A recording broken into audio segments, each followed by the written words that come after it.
So, in terms of Gothic fiction and the manifestation of the Gothic anti-hero, there is none better in terms of an introduction to us as readers as that with which we see when Heathcliff is brought home to Wuthering Heights when he's just a boy. The descriptions around him and the language around him are ominous and indeed foreshadowing and, if you will, foreboding. If we come down here, we already get this imagery here, though it's as dark almost as if it came from the devil. We have a sense of Heathcliff's persona of being the outsider and the constant outsider. Of course, people might consider this in our day and age to have a racial overtone or racist overtone. But indeed, back in this world, it's almost as if he is some kind of creature that they have never come across before. Remember, this is a very insular society, and the only outsider we've met is Lockwood prior to this story starting, and of course he is treated very much like an outsider. So these people live in that localised and then very inhibited world. You'll note that Heathcliff is not given a pronoun for a long time. He's just referred to as it in those early days and in that early moment. And so this whole section of his introduction to us puts the reader off immediately as to what Heathcliff's character is going to be. And when we come to the character himself, we get this gypsy brat, the terminology of definitely the traveller and outsider. What was he meant to do with it, and whether he were mad? The master tried to explain the matter, but he was really half dead with fatigue, and all I could make out amongst her scolding was a tale of his seeing it starving and houseless and as good as dumb in the streets of Liverpool, where he picked it up and inquired for its owner. It's very much a stray dog. This is not a human being the way it's being described. And so you get that sense of this wild creature having arrived. It's almost as if he is demonic already. It carries on. You get the way in which the children react to Heathcliff, in that initially their presents that were promised to them have been destroyed by Heathcliff's presence straight away. That presence with an E-N-C-E there. So you are learning to sort of see that there's this mistrust straight away. However, Cathy's able to overcome that pretty quickly, as we see. This entire bit here was, as Nellie Dean describes, Heathcliff's first introduction to the family. On coming back a few days afterwards, I found that they had christened him Heathcliff. It was the name of a son who died in childhood, and it had served him ever since for both Christian and surname. So Heathcliff is not given the surname Earnshaw. He doesn't own it. He doesn't belong here. Earnshaw, of course, is the name of those who own Wuthering Heights, and it's a name with history. As we know, it goes right back to 1500. At least in this community. So it's over 200 years old in this area alone. So not giving him the name already creates this sense of an outsider, and thus builds the concept of that anti-hero. When you're thinking about the manifestation of that in other tasks, literature, in your own writing, you must consider how the anti-hero steps outside of a moral purpose and a moral truth.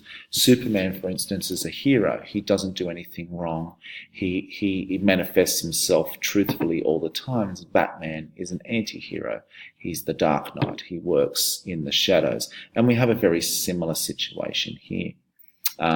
We, as a reader, will fall into the spell of Heathcliff and feel for him because of his outsider status. He is, to us, someone who seems to be cruelly treated. And when we read about his early treatments, we get this sensibility. Miss Cathy and he were now very thick, but Hindley hated him. That is, he sees, obviously, Heathcliff as a potential usurper of Hindley's rightful place as owning the property of Wuthering Heights. And indeed, that is something that will come to pass. So his worries are quite founded. I did the same, and we played on and went on with him shamefully, for I wasn't reasonable enough to feel my injustice, and the mistress never put in a word on his behalf when she saw him wronged.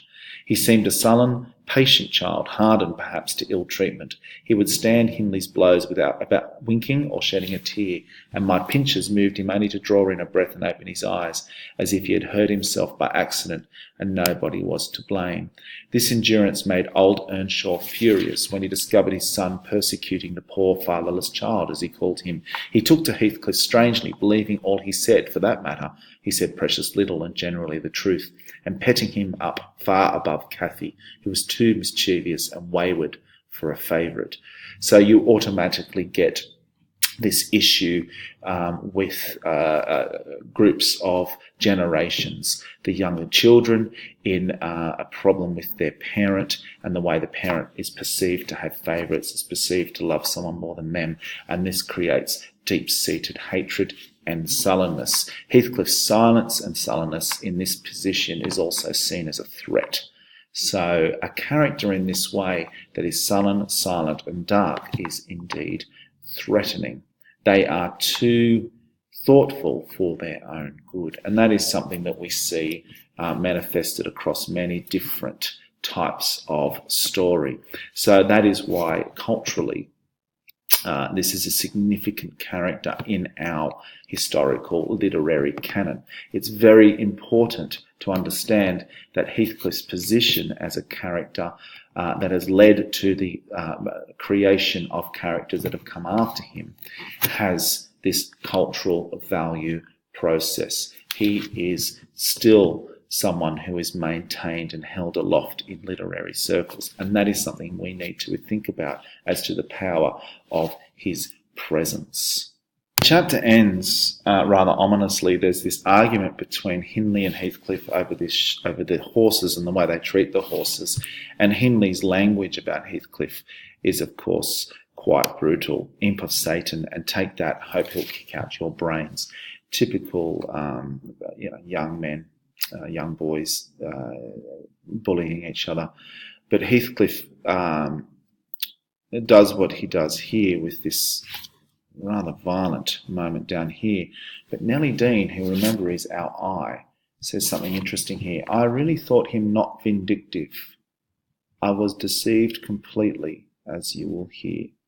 The chapter ends, of course, with that sort of ominous keep reading moment. It's very much like a modern, say, Netflix series that asks you to binge watch due to the nature of the last 2 or 3 seconds of the show that hit upon that cliffhanger.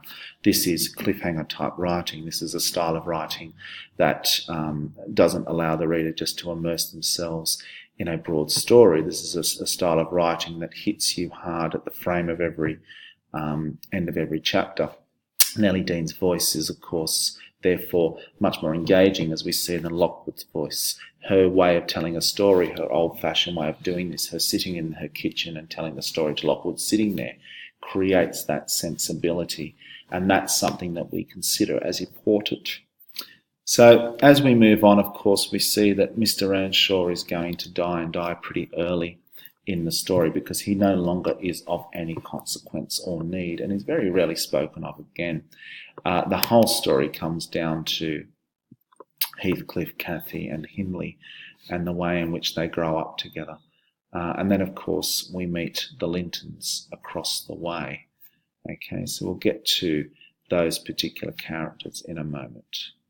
A great sort of characterization we see in the Gothic fiction is that overtly and extrovertly moralistic character in terms of the morals of almost an Old Testament sentimentality. It suggests an ancient way of thinking, and therefore an archaic way of thinking. It is anti-modernity, which is what Gothic fiction is dealing with, the coming and ensuing modern world, transfixed with the ancients. So you had this going on with the metaphysical poets and so forth of the 17 and 1800s. And you're building into what was becoming an era known as the Great Enlightenment. And people felt, honestly, that God wouldn't survive this sort of new philosophy. And therefore, the fiction of the day is full of these bombastic characters. Now, we've talked of Joseph, and he is very, very difficult to understand, as we know, which gives him a localized flavour and creates a sense around him that he is a threat to the development of the characters. And we learn here, of course, that he's quite pious and he works with his biblical zeal. Now, he's very much Old Testament in that way of thinking. He was encouraged him to regard Hindley as a reprobate, and night after night he regularly grumbled out a long string of tales against Heathcliff and Catherine, always minding to flatter Earnshaw's weakness by heaping heaviest blame on the latter. So not only is he sort of pious, he's almost a bully in that sense. This character is again representative of that deep fear of the modern taking our souls and destroying them in terms of modernity, ignoring the lessons from that older testament. And so he comes in and out of the story quite regularly in that way. When the old master finally passes away, and of course Hindley returns from college, he brings with him this rather silly wife, and she is treated with disdain by Nellie Dean here. You can already see in the language, but also to an effect by the people in the Wuthering Heights community, because she, like Lockwood and like many others, is this outsider and seems to be, at the surface, rather sort of vain and ridiculous. And so she's really doing it there to do no more than to produce the heir, which is a traditional idea in this sense of what's going on. But it gets interesting in this chapter when we learn that Heathcliff and Cathy start to become almost this creature, the two of them working together at all times. And there's a desperation in their going wild, and they want to go wild. And Joseph is indeed worried about it. Hindley would like them to go wild because he has a dislike to Heathcliff, as he's taught his wife, and Heathcliff going wild means that he does not have any chance to usurp Hindley from his power. You can see that Hindley is tyrannical, as is suggested there.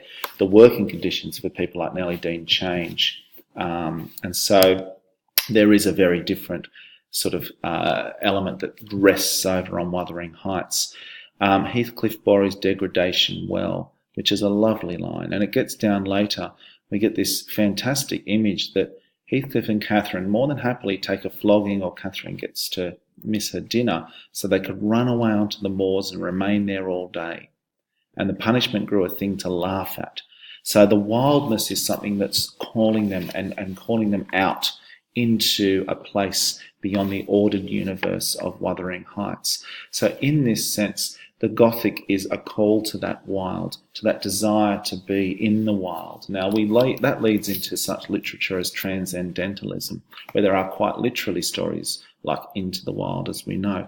This concept is Gothic. It is imperfect. It is turning your back on a societal order, strength, and a desire for good work, and good Christian work, really, and sort of pushing toward an ever-increasing goal, both in capitalist and social society.